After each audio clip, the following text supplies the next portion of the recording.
कि हम point number 5 पे थे, जहाँ पे हम एसिटिक एनहाइड्राइड के साथ रिएक्शन करवा रहे थे। और इसमें जब हम एसिटिक एनहाइड्राइड के साथ रिएक्शन करवाते हैं तो हमें एसिटिक एनहाइड्राइड का फॉर्मूला क्या है, ये है CH3CO, ठीक है, या CH3CO का होल ट्वाइस O, ये वाला फॉर्मूला था हमारे पास, है ना। ये मैंने आपको याद भी कराया था। तो जब हम इसकी रिएक्शन इसके साथ करवाएंगे तो हमें मिलेगा यहाँ पे CHO CHO यहाँ मिलेगा C का होल 4, यहाँ मिलेगा CH2O CO CH3, ठीक है। तो ये आपको मिलेगा यहाँ पे। तो जब ग्लूकोज का, ये क्या है, ये ग्लूकोज, जब ग्लूकोज का एसिटाइलेशन करते हैं एसिटिक एनहाइड्राइड के साथ, तो ग्लूकोज पेंट एसीटेट मिलता है, ग्लूकोज पेंट एसीटेट मिलता है, जिससे कि 5 OH ग्रुप की जो प्रेजेंस होती है, जो 5 OH ग्रुप है इसकी जो प्रेजेंस होती है, इन 5 OH ग्रुप को रिप्लेस करके, मैं इसके नीचे अंडरलाइन कर देती हूँ, इन ये देखो 4 OH ग्रुप ये रहे, 1 OH ग्रुप ये रहे, इन OH ग्रुप को रिप्लेस करा तो यहाँ पे हमारे पास क्या आ गया, यहाँ पे हमारे पास ये COCH3 आ गया, यहाँ पे ये OCOCH3 आ गया, ये OH ग्रुप को रिप्लेस करा तो हमारे पास ये यहाँ पे OCOCH3 आ गया। तो 4 ग्रुप तो ये हो गए, 5वां ग्रुप ये हो गया। तो इन 5 ग्रुप को रिप्लेस करा किसने, यहाँ पे हमारे पास ये जो एसिटिक एनहाइड्राइड के ग्रुप है इन्होंने रिप्लेस कर दिया। तो इससे हमें कुछ पता चला, इससे हमें क्या पता चला, इससे हमें ये पता चला कि यहाँ पे तो 5 OH ग्रुप भी प्रेजेंट है। तो इसका क्या हुआ, हमें कंफर्मेशन हुआ है यहाँ पे, है ना। तो इसको हम ऐसे करके लिखेंगे पॉइंट को कि जब ग्लूकोज का जो एसिटाइलेशन किया एसिटिक एनहाइड्राइड के साथ, तो ग्लूकोज पेंट एसिटेट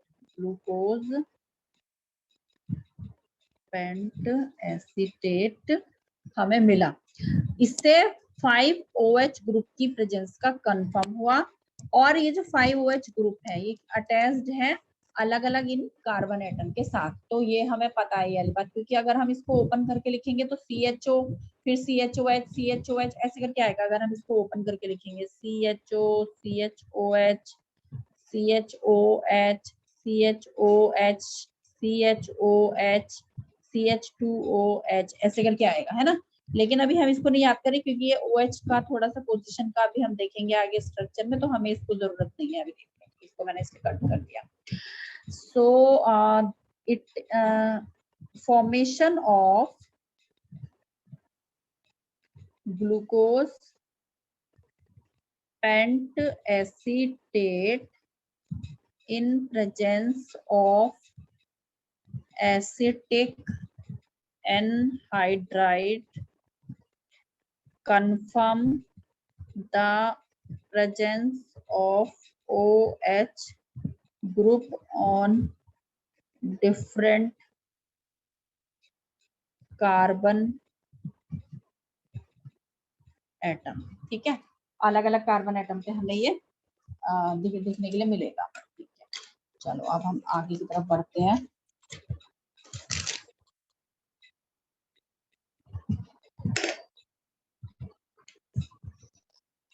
अब हमारे पास आएगा 6 वाला पॉइंट, ये वाला पॉइंट। यहाँ पे हमने क्या करा है, यहाँ पे ग्लूकोज का ऑक्सीडेशन कर दिया और ग्लूकोनिक एसिड का भी ऑक्सीडेशन कर दिया। ग्लूकोज में क्या ऊपर एल्डिहाइड ग्रुप है, ग्लूकोनिक एसिड में ऊपर C डबल बॉन्ड ग्रुप है। अभी बताया था ना वहां पे जब ऑक्सीडेशन हो रहा था ग्लूकोज का, है ना। तो हमने क्या देखा यहाँ पे, जब हमने ग्लूकोनिक एसिड का और ग्लूकोज का अलग अलग तरीके से देखा, हमने देखा हमें एक सेम ही प्रोडक्ट मिल रहा है। इसके बारे में अभी थोड़ा सा यहाँ पे डिस्कशन करेंगे। तो ये है हमारे पास पॉइंट 6। तो यहाँ पे हमें जो मिलेगा यहाँ पे वो CHOCHOH का होल 4 और CH2OH से मिलेगा अगर हम इससे ऑक्सीडेशन करेंगे तो। और यहाँ पे हमें ग्लूकोनिक एसिड इसका ऑक्सीडेशन करेंगे। तो ये क्या है, ये है ग्लूकोनिक एसिड और ये क्या है, ये है ग्लूकोज। तो इसका भी क्या करा है यहाँ पे, ऑक्सीडेशन करा। अब हमें मिल क्या रहा है यहाँ पे, हमें मिलेगा यहाँ पे COOH, CHOH का होल 4 और COOH यहाँ पे हमें मिलेगा। इसका नाम क्या है, इसका नाम है सैकरिक एसिड, सैकरिक एसिड इसका नाम है। ठीक है, तो ग्लूकोज का ऑक्सीडेशन करा तो देखो यहाँ पे क्या है, ये जो बीच वाला हिस्सा ये तो एज इट इज वैसे ही है, सेम, इसमें भी कुछ डिफरेंस नहीं है। यहाँ पे एल्डिहाइडिक ग्रुप एसिड में कन्वर्ट हो गया, नीचे CH2OH ग्रुप भी एसिड में कन्वर्ट हो गया, यहाँ पे COOH तो एज इट इज ऐसा ही है, CH2OH यहाँ पे COOH में कन्वर्ट हो गया। तो ग्लूकोज और ग्लूकोनिक एसिड दोनों का ही, अब ये ऑक्सीडेशन हमने किसकी प्रेजेंस में किया, भाई कहीं से तो ऑक्सीजन हमें मिलेगा, तो नाइट्रिक एसिड की प्रेजेंस में क्या है, नाइट्रिक एसिड बड़ा पावरफुल ऑक्सीडाइजिंग रिएजेंट होता है। तो ग्लूकोज का और ग्लूकोनिक एसिड का नाइट्रिक एसिड के साथ ऑक्सीडेशन करने पर हमें क्या मिला, हमें डाई कार्बोक्सिलिक एसिड मिलता है। ये देखो 2 कार्बोक्सिलिक ग्रुप प्रेजेंट है ना यहाँ पे, तो हमें डाई कार्बोक्सिलिक एसिड मिलता है, मींस सैकरिक एसिड मिलेगा। इससे ग्लूकोज में प्राइमरी अल्कोहलिक यानी कि OH ग्रुप की प्रेजेंस का पता चलता है। यहाँ पे इस वाले ग्रुप ग्लूकोज में यहाँ पे हमें प्राइमरी अल्कोहलिक यानी कि इस वाले ग्लूकोज में एक OH ग्रुप प्रेजेंट है, प्राइमरी अल्कोहलिक। याद है ना यहाँ पे secondary alcohol, primary alcohol, tertiary alcohol, तो हमें इससे पता चला कि यहाँ पे एक प्राइमरी अल्कोहल ग्रुप प्रेजेंट है। ठीक है, तो इसको हम ऐसे करके लिखेंगे कि oxidation of glucose and gluconic acid is found in the presence of nitric acid and we see the formation of dicarboxylic acid। इस डाइकार्बोक्सिलिक एसिड का मतलब क्या है, मीन्स सैकरिक एसिड, मीन्स सैकरिक एसिड हमें मिला। ठीक है, so it is indicating the presence of primary alcoholic यानी कि OH ग्रुप। ठीक है, हमें इससे क्या पता चला, हमें इससे प्राइमरी अल्कोहल ग्रुप के होने का पता चला। ठीक है, रिएक्शन आपके पास ये है। अब इसका जो है एग्जैक्ट जो स्पेशल, अब इससे क्या है कि हम, ठीक है हमने यहाँ पे देखा, लेकिन क्या है कि इसका जो एग्जैक्ट जो स्पेशल अरेंजमेंट है यहाँ पे डिफरेंट OH ग्रुप का, कि कैसे करके, इसने तो एक जनरल स्ट्रक्चर हमें यहाँ तक मिल गई। ठीक है, ये सब कुछ है, इसमें 6 कार्बन है, एक एल्डिहाइड ग्रुप है और ये रिएक्शन करके यहाँ पे ये चीजें बन रही हैं, हमने 6 टोटल रिएक्शंस देखी। लेकिन जो इसका जो स्पेशल अरेंजमेंट है, special arrangement of different OH group is given by Fisher. ठीक है, तो इसने, इस वाले साइंटिस्ट ने, फिशर साइंटिस्ट ने क्या करा, इसका special arrangement different OH group का दिया। ठीक है, तो उसने इसका एक कॉन्फ़िगरेशन दिया, उसने इसके कॉन्फ़िगरेशन को इस तरीके से यहाँ पे दिया, उसने बड़ा इजी कर दिया सच बताऊं तो इसको, क्योंकि अभी तक क्या है कि हम सब कुछ क्या कर रहे थे, हम यहाँ पे कार्बन कार्बन कार्बन करके लिख रहे थे, लेकिन इसने इसको इस तरीके से लिखवाया, यहाँ पे CHO 1 2 3 4 और फिर ये नीचे 1 2 3 4 5 6 कार्बन हो गए, और तुमने यहाँ पे क्या स्टेयर्स टाइप की स्ट्रक्चर बना ली। ठीक है, इस बार H इधर OH इधर, अगली बार OH तुम इधर आ जाओ, H तुम इधर चले जाओ, उससे अगली बार OH, अब तुम्हारी बारी इधर है, अब हम इधर, H इधर आएगा। उसके बाद क्या हुआ, अब कहाँ पे करें, बट इस बार क्या है, OH को यहीं पे रखा और H को यहीं पे रखा, ठीक है, CH2OH। तो आपको इस वाले अरेंजमेंट को इसकी ग्लूकोज की इस वाली स्ट्रक्चर को अकॉर्डिंग टू फिशर आपने ये याद रखना है, इस वाली स्ट्रक्चर को, ठीक है। तो ये क्या थी, ये ग्लूकोज फर्स्ट के नाम से बार बार ये बुक में देगा, ये है ग्लूकोज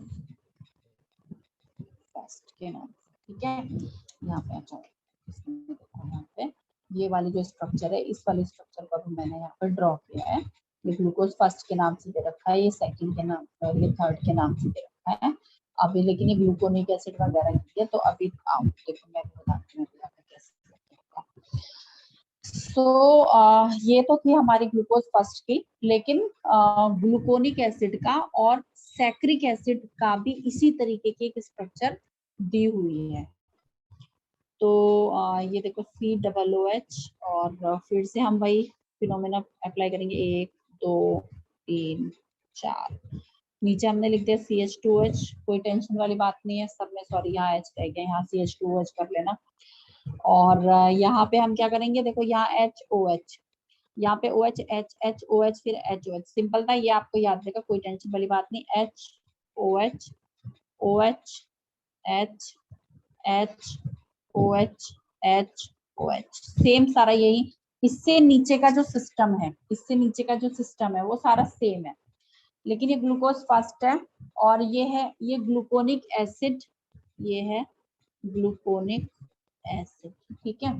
बट इसने इसको सेकंड स्ट्रक्चर भी नाम दे रखा है यहाँ पे, जैसे इसने इसको यहाँ पे फर्स्ट स्ट्रक्चर नाम दे रखा है। सो ये हमारे पास ग्लूकोनिक एसिड का स्ट्रक्चर आया। उसके अलावा उसने एक सैक्रिक एसिड का भी इसी तरीके का, इसी फॉर्म में स्ट्रक्चर दिया है, तो ये आया COOH। फिर से हम वही वाला गेम खेलेंगे, 1 2 3 4, ठीक है, 4 लाइंस खींचेंगे, नीचे हम CH2OH कर रखा था ना, CH2OH, अब हमने क्या नाम दिया, हमने सैक्रिक एसिड का नाम दे रखा है, सैक्रिक एसिड। तो देखो यहाँ तो COOH था, यहाँ COOH था, ग्लूकोनिक एसिड में नीचे CH2OH था, ऊपर COOH था। तो ये हमारा ग्लूकोनिक एसिड हुआ, ये हमारा सैक्रिक एसिड। सैक्रिक एसिड में बहुत सिंपल है, वेरी सिंपल, कुछ नहीं करना है हमें, सिर्फ हमें नीचे का जो स्ट्रक्चर है उसको हमें चेंज करना है, ठीक है, कर देंगे चेंज, तो हम यहाँ पे कर देंगे चेंज, COOH करके, ठीक है। तो हाँ, तो यहाँ पे क्या हुआ, यहाँ पे आ जाओ, यहाँ पे हमारे पास HOH और OH और H और H और OH और H और OH, ठीक है। यहाँ पे हमारे पास क्या हुआ, हमारे पास यहाँ पे ये वाली स्ट्रक्चर्स बन गई यहाँ पे हमारे पास, ठीक है। तो उसने हमें ये वाली जो स्ट्रक्चर थी, ये ग्लूकोज की दी, इसको फर्स्ट नाम दिया, इसको ग्लूकोनिक एसिड की, इसको सेकंड नाम दिया, इसको उसने थर्ड स्ट्रक्चर का नाम दिया, और ये वाली स्ट्रक्चर हमारी किसकी थी, ये वाली स्ट्रक्चर हमारी सैक्रिक एसिड, ठीक है, नाम पे सैक्रिक एसिड, ओके।